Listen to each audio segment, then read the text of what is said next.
Both Wealthsimple and Questrade now charge $0 in commissions on stocks and ETFs. So they're basically the same, right? Not even close. There's one fee that could cost you hundreds of dollars every single year, and most Canadian investors never see it coming. By the end of this video, you'll know exactly which platform puts more money in your pocket and why the answer depends entirely on how you invest. Let's start with the headline numbers, because this part actually is good news for Canadian investors. Based on current Wealthsimple and Questrade pricing, both platforms charge $0 in commission on Canadian stocks and ETFs. Questrade made that move in early 2025, matching Wealthsimple's long-standing free trading model. Neither platform has account minimums or inactivity fees. You can open an account with literally $1 and they won't charge you for leaving it alone. Where they start to differ? Optional subscription tiers. Wealthsimple Premium runs $10 per month and unlocks their best perks. Questrade Plus runs $11.95 per month and adds advanced trading tools. But here's the thing, most investors don't need either subscription to get started. The real cost difference between these two platforms isn't in the commission structure. It's hidden inside a 3-letter fee that shows up every time you buy a US-listed stock. Here's the fee that catches people off guard.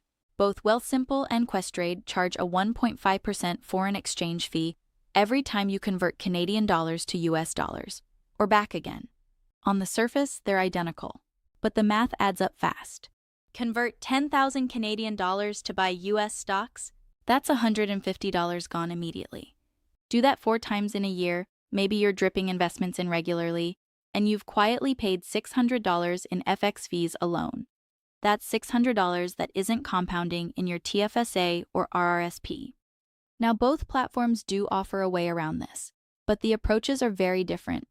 Questrade lets you hold actual US dollars inside your registered accounts. Your TFSA, your RRSP, your FHSA, no subscription required.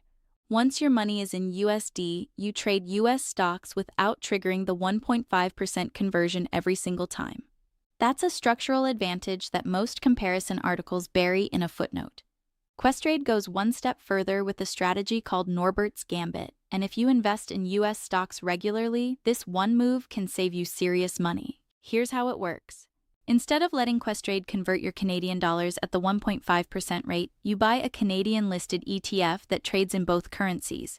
The most common one is DLR-TO. You buy it in Canadian dollars, then ask Questrade to journal it. That just means move it to the US dollar side, where it trades as DLRU-TO, then you sell it in US dollars.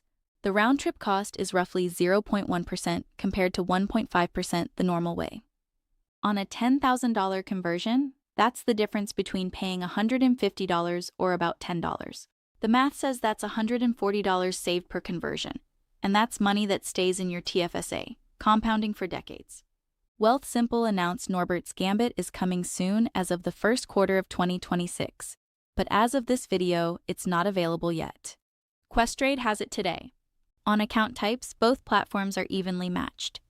According to their official sites, Wealthsimple and Questrade both support TFSAs, RRSPs, FHSAs, RESPs, LIRAs, corporate accounts, and margin accounts. No meaningful difference there.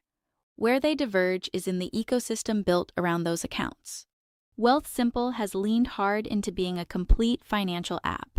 You can open a checking account, get a Visa card, buy fractional shares of US or Canadian stocks, access a robo-advisor, and even trade crypto, all under one roof.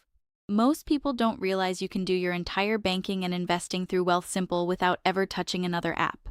Questrade leans into the active investor. IQ Edge is their advanced desktop platform with real-time data, options trading, and deep charting tools. They've also integrated well with Passive, a tool that automates portfolio rebalancing. And Questrade has a banking license approved for 2026. QuestBank is coming, which means they're moving toward the same all-in-one model. But right now, Wealthsimple is the finished product on the banking side. So who should actually use which platform? If you're just starting out, or if you invest primarily in Canadian ETFs and don't touch US stocks very often, Wealthsimple is the easier choice. The app is genuinely well designed, the robo-advisor option is solid for hands-off investors, and the all-in-one experience removes a lot of friction. No minimum, no real learning curve. If you're a more active investor, or you hold a meaningful amount of U.S. stocks in your TFSA or RRSP, Questrade has a structural cost advantage that compounds over time. USD accounts and registered accounts for all users, plus Norbert's Gambit, means you can eliminate most of that 1.5% FX fee entirely. Over a decade of investing, that's a real number, potentially thousands of dollars. The mistake most people make is picking one and assuming that's the whole story. Many Canadian investors use both. Wealthsimple for their core index ETF portfolio and day-to-day banking. Questrade for their U.S. equity positions. That's a completely valid approach, and it costs nothing extra to hold accounts on both platforms. Here's the bottom line. If you're investing in Canadian ETFs and want the smoothest experience possible, start with Wealthsimple. If you're regularly buying U.S. stocks inside a TFSA or RRSP, Questrade's USD accounts and Norbert's Gambit give you a real cost advantage that adds up to hundreds of dollars per year. And if you want the best of both, open accounts on both platforms. It's free to do, and many Canadians run exactly that setup. Links to both platforms are in the description. Both offer no commission ETF investing and no account minimums. If you found this breakdown useful, subscribe to the Gain channel. We cover Canadian money strategy every week without the jargon.